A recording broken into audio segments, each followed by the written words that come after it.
যে বর্তমানে আর আগের মতো পরিস্থিতি নাই। মানুষ এখন কিছু মনে করলেই মনে করে রেলের মানুষ দায়ী। ইভেন আমার কর্মকর্তা পর্যন্ত আজকে মানে লাঞ্ছিত হচ্ছে।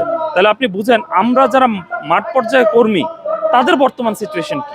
আমাদের নিরাপদ কর্মপরিবেশ আমরা সবসময় আমাদের আন্দোলন ছিল, আজও আছে, ভবিষ্যতেও থাকবে। আমাদের দাবি কিছুই না, আমাদের দাবি একটাই যে আমাদেরকে আমাদের কাজটা করতে দেওয়া হোক। আর সিস্টেম লস বা যে কোনো দুর্নীতি বা যে কোনো কিছু এটা একদিনে সৃষ্টি হয়নি। তা আমাদের কর্মকর্তা যেখানে লাঞ্ছিত হয়েছে সেখানে আমাদের অবস্থা তো বলার বাহুল্য, এখানে বলার কিছু নাই। আপনি যে কোনো জায়গায় চেক করতে যাবেন, চেকিং কার্যক্রম যে কোনো কিছু নিষেধ আইন অমান্য কোনো কিছু আপনি বলতে পারবেন না, কারণ আমার তো লোকই নাই। সেখানে আমি যে সার্ভিসটা দিচ্ছি এটাই অনেক বড় ওভার সার্ভিস দিচ্ছি আমরা। আমাদের কর্মঘণ্টা ঠিক নাই, আমাদের অবস্থা মানে আসন বিন্যাস ঠিক নাই, আমাদের কর্ম পরিবেশ ঠিক নাই, তারপর আমরা তো কাজ করে যাচ্ছি। আমাদের অফিসার যদি মাইর খায় তাহলে আমরা কি করছি?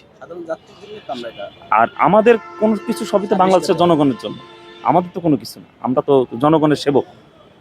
সেইখানে আমাদেরই আজকে এই অবস্থা। তাহলে আপনারা এটা সবাই চিন্তা করেন যে ভবিষ্যৎ আমাদের কি।